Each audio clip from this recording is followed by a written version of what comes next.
I was not the first one with this problem.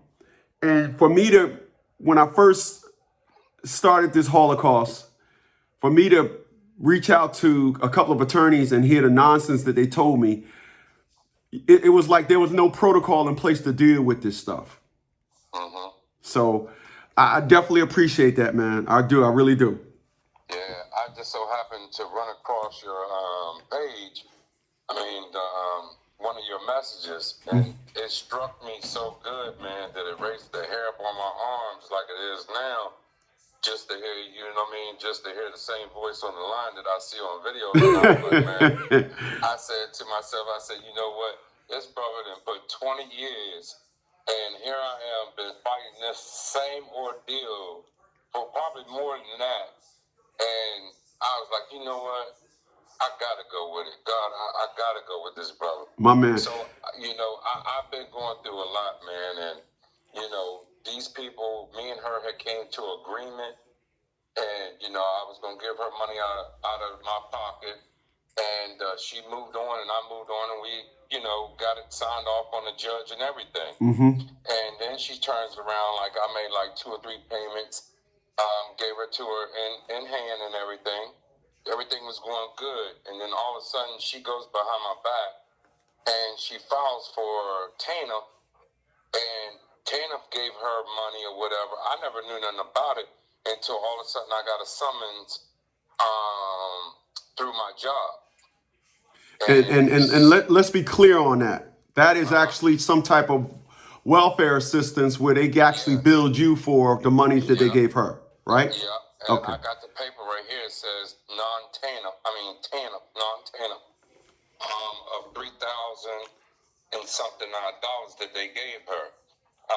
To be exact, it is $3,718 TANF. So she went down there and applied for TANF. So, okay, make a long story short, I'll be specific as I need to be. No. Take the give me the long version. So take your time. Give me the long version. Okay. So, we came to agreement. The judge signed off on it. So basically what happened is that she moved on and I moved on. Mm-hmm. Okay, no problem. Everything was going good. So one day I called her and I was in the store and I'm going to keep it real with you. The pads were on sale and I had asked her, hey, what size does the girls wear? The pads are on sale in here. Give me a call back and let me know. Oh, I'll call you right back. And then she never called me back. So finally, I text her and I asked her, hey, did you forget about, you know, the sizes? She didn't text back.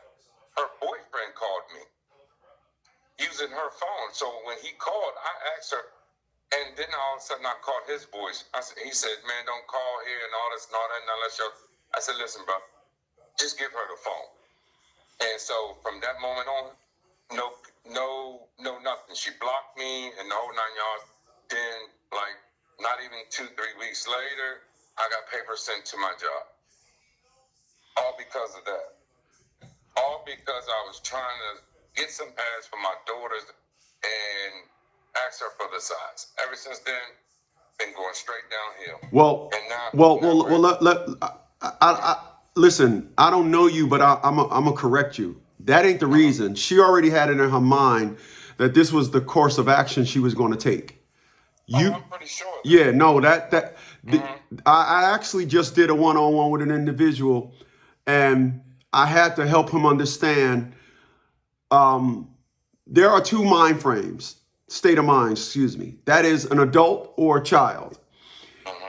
And women have more of a childish mind state because it's not an adult. It's not logical.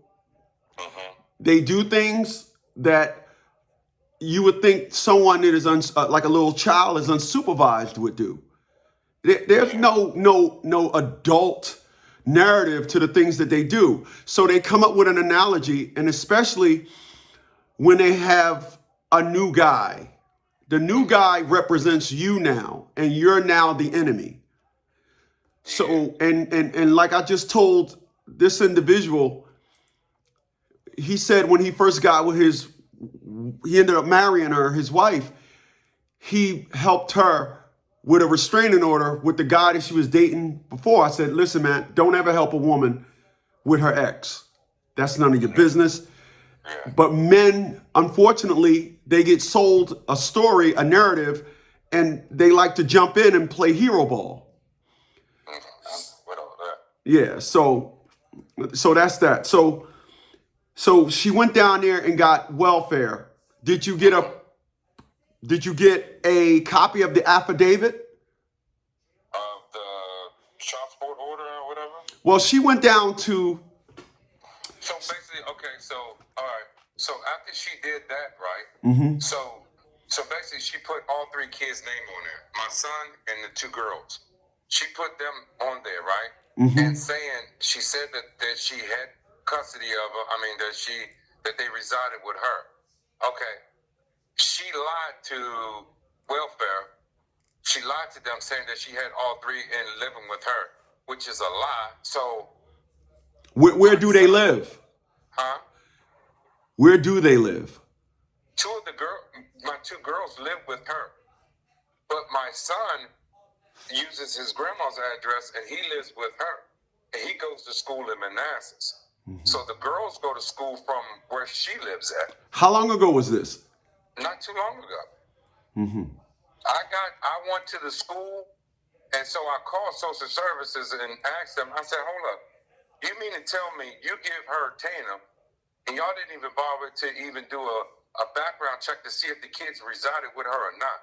Y'all just went off of her word and just went ahead and gave her money. First of all, and then she said, well, the supervisor called me and she talked to me and she said, well, let me check into this case. I said, well, you do what you got to do. So she called me back the next day. She said, oh, we got in touch with the mother. The mother said that the son stays with grandma right now. He's only been there temporarily. That boy's been living with the grandma for 4 years. Mm-hmm. He's been using that same address for 4 years. And it's your grandmother? No, it's her mom. Uh-huh. So I went to the school. And I got all his records from him starting school. So when the social services lady said that, oh, he's only staying with grandma temporarily, I said, for 4 years? I said, y'all didn't even bother to check into it? Y'all just assumed that, oh, all the kids reside? I said, that boy, I said, y'all are breaking the law. Right.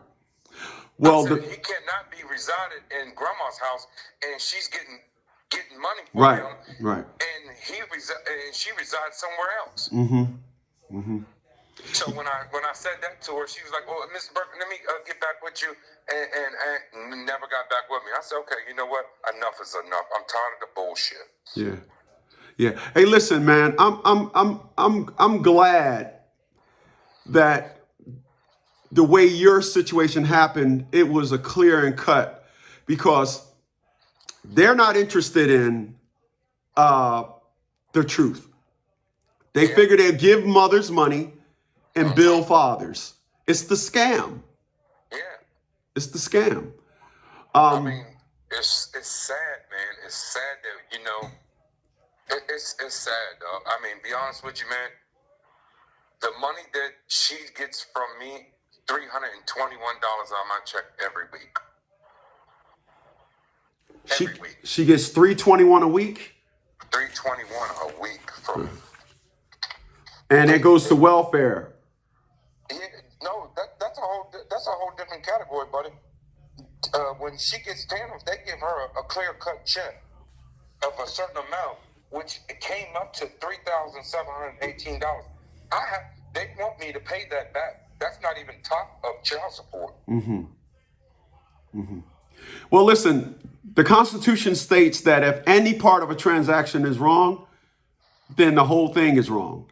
You don't get to say, oh, well, we'll make an adjustment and then get and charge you for the two. You don't get to do that. The fact of the matter is the woman, she lied, which is, you know, it's a lie. She can't do that. And they like to make you think that they can do that. They would like to make you think that you have no recourse. They would like to make you think that that their action is the final word. But that's scam. That's fraud. Yeah, and that's what I know. I know it's fraud, but I just don't know how to present it to this court. And when you said on your video, you need to submit the evidence 14 days prior. Mm-hmm. Okay. Well, hold on, because I'm a backpedal that. That does not apply to this situation here. Okay. What you got is walk up to the place, kick the door down, and heads roll. You don't have that situation. This isn't a court situation like you think it is. This is a lawsuit, and because thousands of individuals have been a victim of this very thing that you're talking about. This is not that. This is not that. I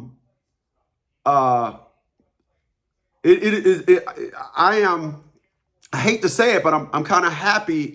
Again, I'm happy because I love it when their arrogance is blatant. I love it when their system that they deem the right way, and it's all about the children.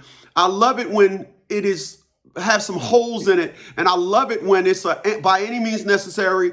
We're going to do this because they want to put a bill. They want to give a father a bill. That's all it is. That's all it is. Like you said, you didn't do any background check. You just simply went on an individual's word. And be glad she did it because it's fraud. That's welfare fraud. Yeah, exactly. That's what that is. So listen, I could definitely help you. Just understand, we would have to do an investigation first, not investigation of that we believe you. We would collect a whole bunch of information. So when we finally tell them what we actually have, then it's, we can go ahead and choke them. Okay. Yeah, that's what it gets down to. It gets down to saying, well, this is what you said. This is your, this is your, these are your requirement. It's a word I'm looking for. This is your, the way they do things. I got such a brain lock right now. But they got a system that they're running, and I can't believe, like everything else, that when you put something in place, there's going to be some, like the PPP loan. You had to know there was going to be some people that did what they did, but this is somebody applying for something that they in fact don't qualify for, and yet it's full speed ahead with the narrative. That is, wow, that is just arrogance. That's what that is. Yeah, man, I'm trying to tell you, man, be honest with you, man, I've been going through this shit for so long, and I commend her when she said, I'm going to move on. I said, God bless you. I hope and pray for you, the best or whatever. And then she goes behind my back and does this. What gets me about this is when I found out all this stuff started occurring to me again. So I didn't know what I did is I went to the courts. I submitted a modification. I didn't know what I was doing. I put in for a remodification for this case because I knew that she had committed fraud. Yeah, that clearly is not what this is. This ain't got. Let me tell you, this got nothing to do with child support no more. Exactly. No, This is not that. This is not that. So what I did is, I went to submit the paper at the court. I filled it out and everything. So I put on that paper. I said, what did I say? I said, I can prove that my son Nigel doesn't live with his mama, and he lives somewhere else, and I can prove that he does not reside with her, but she's still getting child support. Nah. Listen. You don't listen. You don't go to the precinct and make a complaint about the cops. This has got nothing to do with that. This got nothing to do with them no more. That's why I said this is not a child support. You're still talking child support, man. This got nothing to do with child support. No, what I'm saying to you is, I did this beforehand. No, I got you. You know what I mean? Not knowing what I was supposed to be doing. That's when I was seeking God, and I got on my knees and prayed for him, and prayed. And then all of a sudden, boom, you come. My man. Like my guardian light came, you know what I mean? My man. I had already did this, right? My man. So I had did that. So, and when I did that, okay, submitted that. So I put her mom's address on there, not knowing where she was living at or whatever, and I subpoenaed her through her mom's address. Her mama wrote and said, oh, she doesn't live there, whatever. You, her mama, you can get in touch with her. You could have told her to court there. Okay, no problem. So I go to court. They said that they're going to continue it because they had to get in touch with her. Child support was there. Child support said, oh, we got an address for her. We can get in touch with her. She'll be here. So she shows up.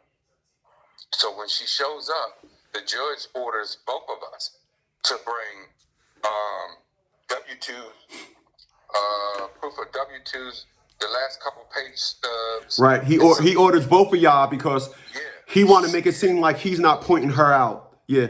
You bringing forth a wrong that she has did, but she don't want to piss off, because here's what a lot of people don't understand. A lot of these women's rights group, they make a lot of complaints to the courts. And every time you got something up on a woman, it's both of y'all. When it's something against you, it's just you. Yeah.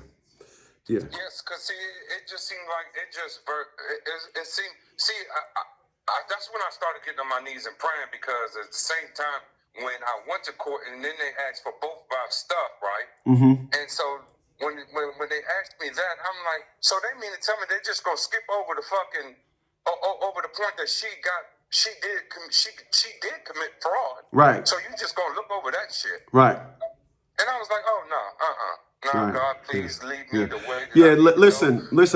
I'm gonna tell you how it goes on our end. If you decide that you want to hire us, you already hired. I'm going after all of them. I'm telling them what they're gonna do. I mean, and I probably would beg them not to.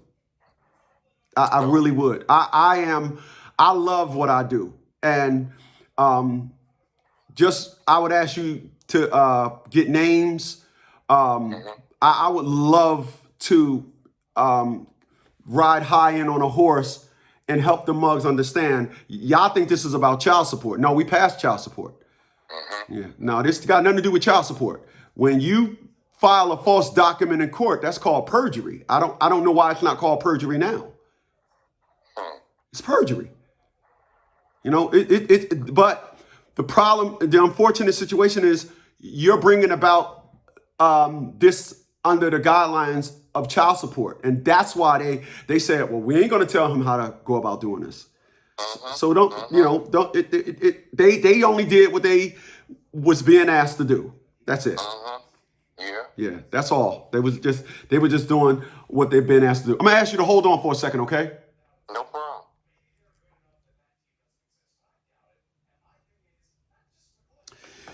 People,